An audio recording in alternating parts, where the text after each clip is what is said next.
مشکات شریف روایت تے دا حدیث راوی حضرت عبداللہ ابن عباس رضی اللہ تعالیٰ عنہ دے فرمائی چې پیغمبر علیہ الصلوۃ والسلام فرمائی چې کله په یو قوم کې خیانت عام شي او هر یو کس په امانت کې خیانت کوي او د قوم نه امانت چې دا اوچت شي هیڅ یو کس چې دا امانتدار نه وي نو چې کله په یو قوم کې خیانت عام شي نو الله رب العزت په قوم باندې د دشمن یا رواچوي چې کله په یو قوم کې خیانت عام شو او یو قسم چې کم دی داسې نه و چې هغه امانتدار وي اکثر خلق د قوم چې دا امانتدار نه وي هر یو کس په امانت کې خیانت کوي نو نبی علیہ الصلوۃ والسلام فرمایي چې په کم قوم کې خیانت عام شو الله رب العزت بعد دغه قوم په زړه کې د دشمن یا رواچي نن سبا موږ او تاسو وګورو هر یو کس چې دا په امانت کې خیانت کوي کنه ډیر زیات کم کسان داسې دي چې هغه امانتدار وي او نبی علیہ الصلوۃ والسلام فرمایي چې لا ایمان لمن لا امانت له هغه انسان کامل مسلمان نه دی چې څوک امانتدار نه دی او یو بل روایت ته ترمذی شریف روایت ته نبی علیہ الصلوۃ والسلام فرمایي چې قیامت ته نږدې به د امانت د خلکو د زړه نه اوچت کړلی شي یو کس به چې دی د امانتدار نه وي خلک به ګرځي دی ته به امانتدار انسانان دا نه میلاویږي بیا به یو کس ووایي چې په پلانکي ځای کې یو کس ته ډېر زیات امانتدار دی او ډېر زیات ښه دی نبی علیہ الصلوۃ والسلام فرمایي چې هغه کس به داسې وي چې د ده په زړه کې به د ذرې برابر ایمان نه وي نو امانت دا یو ډېر زیات اهم څیز دی الله تعالی فرمایي چې موږ امانت چې دی دا په ځمکو اسمانونو باندې پیش کو هغوی دا وانغستلو د هغې نه انکار وکړو انا عرضنا الامانة على السماوات والارض والجبال فابين ان يحملنها واشفقن منها وحملها الانسان نو امانت کی خیانت کول دا یو ډیر غټ ګناه ده یو غټ جرم دی په دې وجه باندې نبی علیہ الصلوۃ والسلام فرمایي چې کوم قوم کې خیانت عام شو الله رب العزت بعد دغه قوم په زړه کې د دشمن یا رواچي دی به د خپل دشمن نه هر وخت یریږي او دی زړه کې به الله رب العزت یا رواچي نن سبا منګه د غیرو نه یریږو کنه دا ولې منګه دومره ښکته کوشش یو او دومره غورځېدلی یو چې موږ د کافر د لاسه وال خورو یو فلسطین دی هلته یو کافر دی یو اسرائیل ټول مسلمانان نن هغې ته په تماشا دی که نه تماشا کوي او هغې ته ګوري خو څه کولی نه شي دا هغه د کافر یاره ده چې الله رب العزت زموږ په زړونو کې اچولی ده چې موږ دومره بېغیرته شو چې زموږ مسلمان رور دا د کافر نه وال خوري او موږ هغې ته په تماشا باندې یو هلن کې نبی علیہ الصلوۃ والسلام فرمایي چې مسلمان دا په شان د یو جسد دی چې کله انسان لاس خوږیږي نو د لاس په وجه باندې ټول جسم ته تکلیف دی سترګه خوږیږي د سترګې په وجه باندې ټول جسم ته تکلیف دی نن دغه مسلمان د کافر نه وال خوري دا نور مسلمانان دوی صرف تماشې ته ناست دي نو دا د مسلمانانو یو غټه ګناه ده چې الله رب العزت د دغه ګناه په وجه باندې په مسلمانانو باندې د دشمن یاره دا مسلط کړی ده چې زموږ زړونو کې نن د کافرانو یاره ده دویم نمبر باندې نبی علیہ الصلوۃ والسلام په حدیث کې فرمایي چې کله په یو قوم کې زنا عامه شوله نو الله رب العزت په دغه قوم کې مړي ډېر زیات کوي چې کله په یو قوم کې زنا عامه شوله نو دغه قوم کې به مړي ډېر زیات په کثرت سره کېږي نن سبا موږ او تاسو سوچ وکړو څومره مړي کېږي موږ باندې دا څومره عذابونه راللو که د باجوړ سانحه والي که د بونیر هغه والي او دا بله شپه چې کومه زلزله راله په افغانستان کې زموږ څومره مسلمانان رونه په دې کې شهیدان شو بونیر په سیلاب کې زموږ څومره مسلمانان رونه زموږ څومره خویندې زموږ څومره بچي داسې خلک چې د کور یو قسم پاتې نه شو دا ټول لاړلو او هغه خلک چې هغوی ته قبرونه نصیب نه شو اوس هم د ملبې لاندې پراته دي دا ولې دا د الله رب العزت هغه عذابونه دي چې دا په موږ او تاسو باندې راځي ټیک شو امتحان هم کېدی شي دا خو نن سبا موږ او تاسو وګورو زموږ په دې معاشره کې دا موږ څه کوو څه نه کوو امانت کی خیانت منګه کوو دروغ منګه وایو زنا منګه کوو کم یو آرامیتوب داسې نه ده چې هغه منګه تاسو نه دی پرېښی په دې وجه باندې نبی علیہ الصلوۃ والسلام فرمایي چې کله په قوم کې زنا عام شي نو په هغه قوم کې به مړي ډېر زیات په کثرت سره کېږي نن سبا د مسلمان قیمت څه دی؟ هر ځای کې په معمولي خبره باندې جنګ او بس ډس قتلو. د چرګوټي مرګ چې دی دا د مسلمان د مرګ نه ګران دی. مسلمان مرګ چې دی دا آسان دی. د مسلمان وینه توی کېدل دا څومره آسان دي. معمولي خبره باندې 3 و 4 مړي کولو داسې دي. دا نو دا د نبی علیه السلام هغه فرمان دی. نن سبا موږ او تاسو وګورو زنا څومره عامه ده چې څومره په هر ځای کې زنا چې د زنا اډې جوړې دي او په هر ځای کې ډېر زیات مسلمانان چې دا په دې کې اخته دي. نو دغه شان په دې وجه باندې نبی علیه السلام فرمایي چې کله یو قوم کې زنا عامه شوله نو د زنا د عام کېدو په وجه باندې به الله رب العزت په دغه قوم کې د مړو کثرت ډېر زیات کوي. خلک به چې دی دا په بیټۍ مړه کېږي مړي به ډېر زیات کېږي. نو نن سبا موږ او تاسو معاشرې ته سوچ وکړو زموږ په معاشره کې زنا دا اسانه ده او نکاح چې دا ګرانه ده. نو زموږ نوجوانان طبقه چې دا یو خو د والدینو ډېر زیاته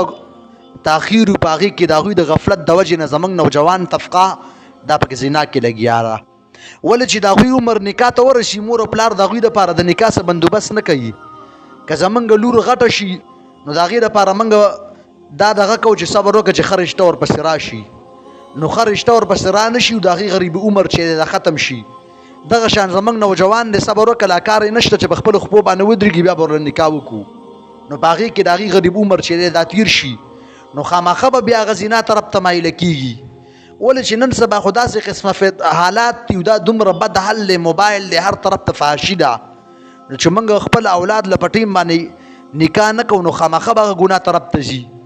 او چې کوم یو انسان کوم یو کسو ګناه وکړله په دغه ګناه کې به دې سره د دې پلار شریک وي. ځکه چې پلار ته خو دا حق حاصل دی چې دی نوجوان دی ته ورله نکاح ولې نه کې نو دغه ګناه کې به دې سره پلار شریک وي.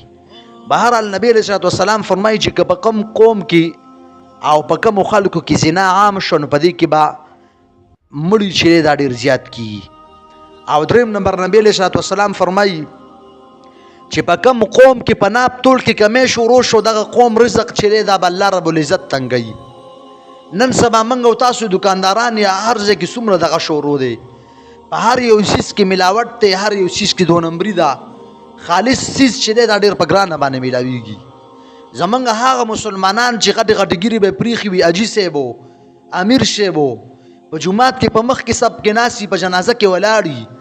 او هغه حاجي صاحب او هغه امیر صاحب و د دوی معاملات چې وګوري نو الله رب العزت ته معاف کړي. دا څه روان دي. هر یو مسلمان نن سبا په خپل دغه کې غل دی که نه دی. که دکاندار دی دکاندار په خپل دکاندارۍ کې غل دی. که مولا دی مولا په مولاتوب کې غل دی. که ډاکټر دی ډاکټر په ډاکټرۍ کې غل دی. که انجینر دی هغه په انجینرۍ کې غل دی. هر یو مسلمان نن سبا 2 نمبري کوي که نه کوي. نن سبا چې موږ باندې دا کم د رزق تنګیا راغلی چې ګراني شروع شو دا سیز ګران شو دا ګران شو دا زموږ د خپلو ګناهونو په وجه باندې. هر یو کس ته چې څونه موقع میلاویږي هغومره هغه رامیتوب کوي. په دې وجه باندې نبی علیه السلام فرمایي چې کله په یو قوم کې په ناب تول کې کمی شروع شو نو الله رب العزت به په دې قوم باندې د رزق تنګستیا چې دا راولي. مخکینو قومونه د شعیب علیه السلام قوم چې په ناب تول کې به کمی کولو هغوی باندې الله رب العزت په یو ځای باندې عذاب راوستو. هغه قومونه چې کومه رامیتوبونه پکې وه هغه الله رب العزت د ژر له ختم کړلو. خدا امت دې ته خو د پیغمبر علیه السلام هغه دعاګانې دې سره شامله دي چې الله زما امت او زما قوم دا په یو ځل باندې مه هلاک کوه. دا د ستا د پیغمبر علیه السلام هغه دعاګانې نه دي د هغې په وجه باندې ته بچي. او بیا هم اکثر دا کم عذابونه چې راځي موږ او تاسو باندې د سیلاب په شکل کې د زلزلې په شکل کې دغه شان نور آفتو هر 15 کاله پس چې دا موږ او تاسو باندې آفت راځي. دا ولې مسلمانه د خپل ګناه نه توبه ولې نه کوي؟ حرامخوري ولې نه پرېږدي؟ سود ولې نه پرېږدي؟ د دې نفرت د دې سیزو دا کم عذابونه چې راغلل ته د دې نه عبرت نه حاصلې چې سیلاب راځي په یو کلي باندې او دغه شان په یو علاقه باندې ټول خلک چې دا وړي دا د کوم ځای نه راغلل؟ بونیر کې چې کم سیلاب او کمو د الله رب العزت عذاب راغلی دی په هغې کې که تاسو کتلی وي دا څومره غټ غټ کاڼي چې پراته دي سړی سوچ وکړي چې دومره غټ کاڼي چې هغه دا ګاډي شاول او دغه څیزونه چې دي هغې هم نشي اوچتولی. او په دې کې بعض خلکو دا وایو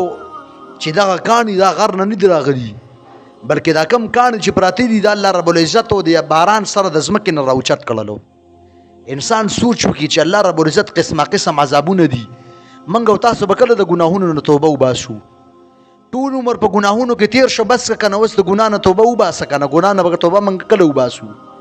الله رب العزت د انسان توبې ته په انتظار باندې ناست دی چې زما دا بنده دا به کله توبه وباسي.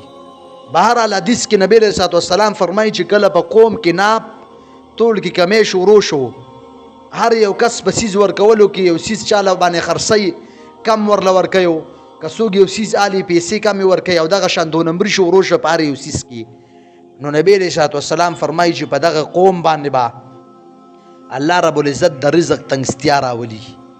هر یو کس چې دی دا نن سبا پریشانه دی که نه، هر یو کس په رزق پسې منډې وایي که نه، هر یو کس پریشانه دی. دنیا پسې موږ او تاسو ولې لګېدلي یو نن سبا؟ په رزق پسې ولې منډه وایو؟ او رزق وعده خو الله تعالی کړې ده، خو زموږ د خپلو ګناهونو په وجه باندې او زموږ د خپلو ارامیتوبونو په وجه باندې، هغه ګناهونو په وجه باندې موږ او تاسو باندې الله رب العزت دغه عذابونه راولي. او 4 نمبر پیغمبر علیه الصلاة والسلام فرمایي چې کله په قوم کې خونریزي عام شي،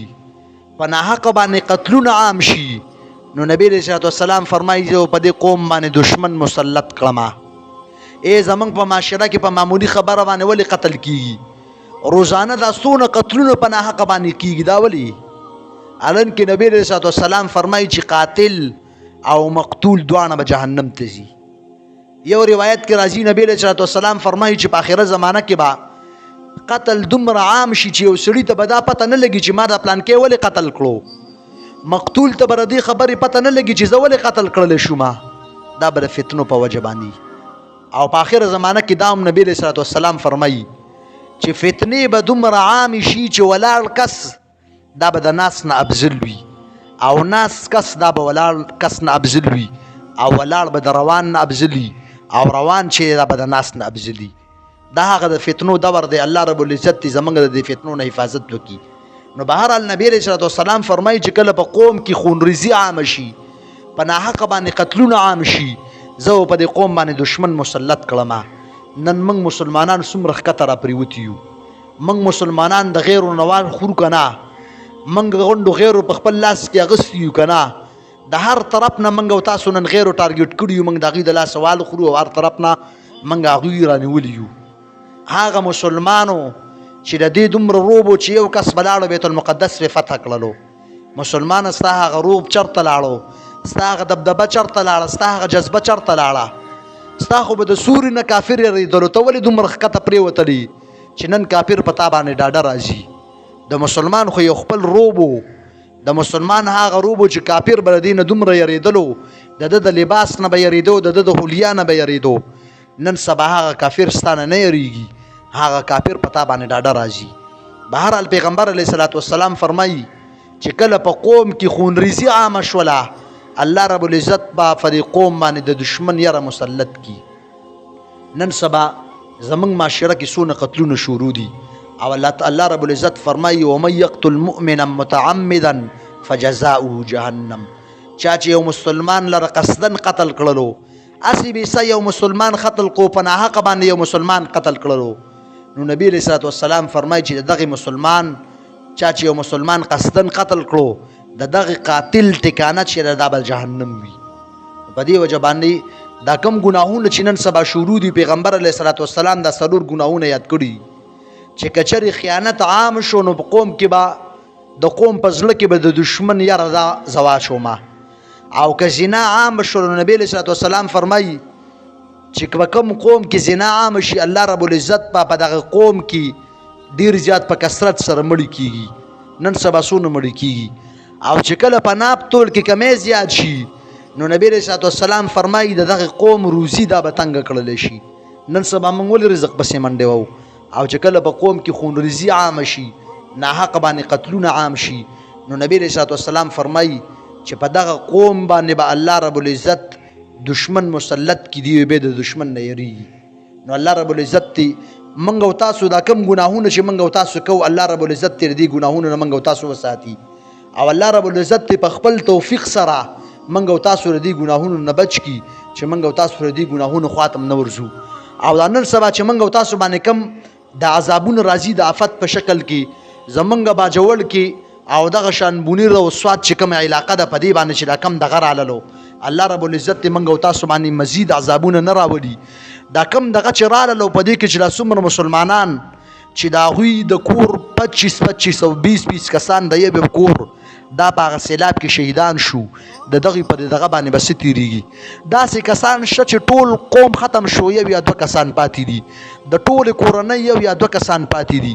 او دا سم پکې چې پوره کورنۍ دا سیلاب سره چې کم دی دا تلی دی واغه سیلاب کې شهیدان شوي دي نو دا کوم آفت چې راغلی او دا کوم عذاب چې راغلی الله رب العزت دی زمونږ دا کوم ورونه چې شهیدان شوي دي که په باجوړ کې که په سوات کې که په بونیر کې الله رب العزت دی د دوی شهادت په خپل دربار کې قبول او منظور کی او د دوی چې را څومره ورثه دي الله رب العزت دی دوی ته صبر جمیل ورکی او د دوی چې را څومره نقصانات شوي دي الله رب العزت دی دوی له دې صبر ورکی او دغه شان سونه مسلمانان رونه چې زمونږ تلي دي هغوی سره خدمت کړی دی او دغه شان هغوی سره تعاون کړی دی الله رب العزت دی د دې خدمت او د دې تعاون د خپل دربار عالیه کې قبول او منظور کی او د ټول مسلمانانو په خدمت کې دا درخواست دی چې څومره تاسو نه کېدای شي که مالی تعاون وي که جاني وي چې موږ او تاسو لاړ شو د دغې مسلمانانو رونو زمونږ دغه رونه چې کوم په بونیر کې دي کوم په سوات کې دي کوم په باجوړ کې دي او دغه شان کوم په افغانستان کې دي نو چې څومره زمونږ او تاسو نه کېدای شي چې موږ او تاسو لاړ شو دغه رونو سره په دې غم په دې ګړۍ کې ودرېږو د هغوی همدردي وکړو زمونږ ډېر کسان داسې دي چې هغوی هسې د خدمت په بانه باندې لاړ شي هلته بیا تصویران وباسي دا کمې زمانې ته موږ او تاسو پاتې شلو ډېر کسان داسې دي چې هغوی د خپل پیج دپاره د خپل ټیک ټاک د چلولو دپاره ځي او په دغه نیت باندې ځي هلته ویډیوګانې کوي هلته په هغوی باندې کم عذاب شروع دی ته لګیا یې د هغوی دپاره ویډیوګانې کې مسلمانه دا کم حالات ته پاتې شولې نو په دې وجه باندې د ټولو مسلمانانو په خدمت کې درخواست دی چې د هغوی سره موږ تاسو د موږ دا کم رونو باندې چې کم د آفت راغلی او دا کومه واقعه راغلی نو موږ او تاسو له پکار دي چې زمونږ د غم په دې ګړۍ کې دوی سره ودرېږو د دې مکمل تعاون وکړو که هغه مالي تعاون وي چې زمونږ او ستاسو څومره وس کېږي هغه پیسې دا موږ راجمع کړو او په خپله باندې لاړ شو هلته چې کوم علما کرام دي دا موږ او تاسو هغوی ته حواله کړو د هغوی په لاس باندې دا پیسې موږ هغوی ته حواله کړو نو ډېر کسان په دې کې داسې هم دي چې هغه اهل نه دي ځان له جعلي کارډونه جوړ کړي دي د بنور په نوم باندې چاندې کوي موږ مسلمانانو باندې د عذابونه ولې راځي خو په دې وجه باندې راځي چې نن سبا 2 نمبري په عرضه کې شروع ده په کورونو باندې زنانه ګرځي او هغوی دا خبره کوي چې موږ د بنیر یو زموږ سامانونه هر یو څیزو دا سیلاب وړی دی نو دې خبرې خیال ساتئ چې زموږ هلته کوم رونه دي او دا هغه ځای چې کوم مقامي خلک دی نو هغوی هره پیره ګورې دا خبره کوي چې دا کمې زنانه او دا کم کسان چې په کلو باندې ګرځي عام او د بونیر په نوم باندې چانده کوي د دوی دې سره هیڅ تعلق نشته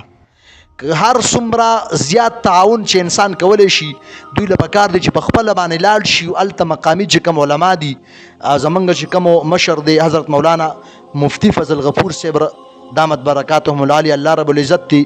د دوی په عمر کې برکت واچي دوی ورځ او شپه نه ده کتلی او په هر حالات کې دوی زمونږ د غرونو سره مکمل تعاون کړی دی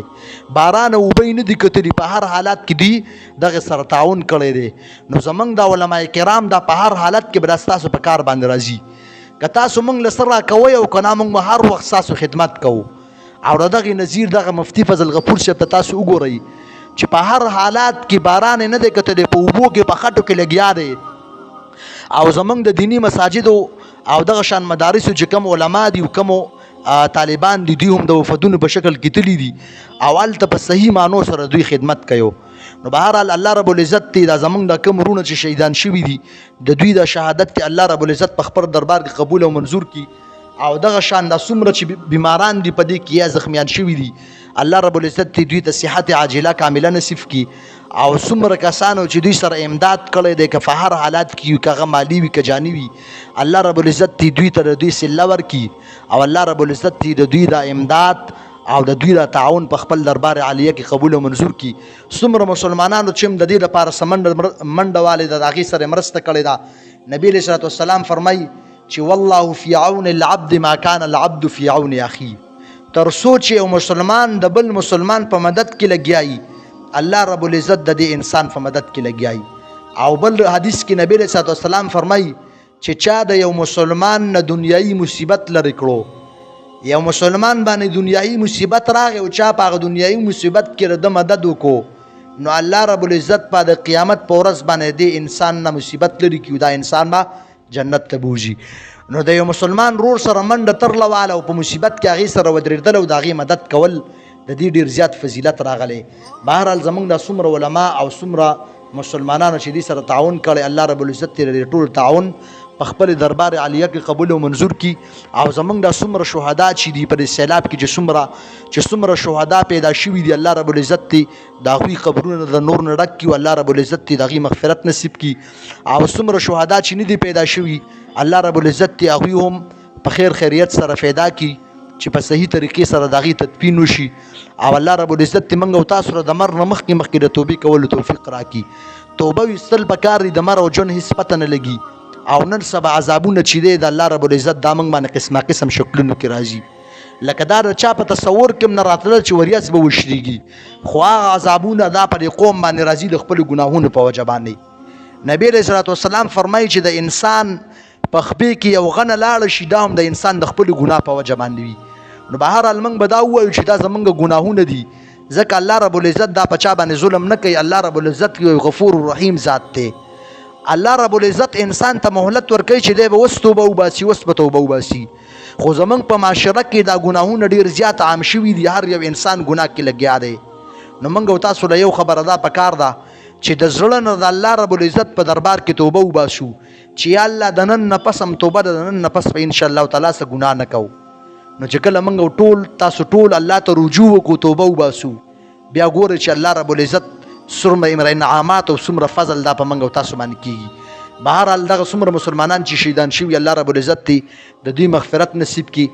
او د شاته ورځې کې بله شپه چې کومه زلزله وشوه په افغانستان کې، د هغې چې څومره مسلمانان دي، د هغوی موږ په دې غم په دې ګړۍ کې دغه خپلو افغانانو رونو سره ولاړ یو او په هر حالات کې موږ د دوی مدد ته تیار یو. الله رب العزت دې زموږ د کوم رونو چې افغانستان کې شهیدان شوي دي د زلزلې په وجه باندې، الله رب العزت دې د هغوی هم کامل مغفرت نصیب کړي. او څومره کسانو چې هغوی سره تعاون کړی د څونه کسان لګیایي خدمتونه کوي، الله رب العزت دې هغوی ته جزای خیر ورکړي. او الله رب العزت دې زموږ د ټولو امت مسلمه مسلمانانو حفاظت وکړي. او الله رب العزت دې زموږ مسلمانان او پیغمبر علیه الصلاۃ والسلام چې کومې دعاګانې زموږ او تاسو لپاره کړي، الله رب العزت دې هغه ټولو دعاګانې قبول او منظور کړي. او الله رب العزت دې موږ او تاسو له د صحیح توبې وباسلو توفیق راکړي چې موږ او تاسو صحیح د زړه نه توبه وباسو. او الله رب العزت دې زموږ او تاسو را ټول ګناهونه دا معاف کړي. اقول قولي هذا استغفر الله لي ولكم ولسائر المسلمين واستغفروه انه هو الغفور الرحيم.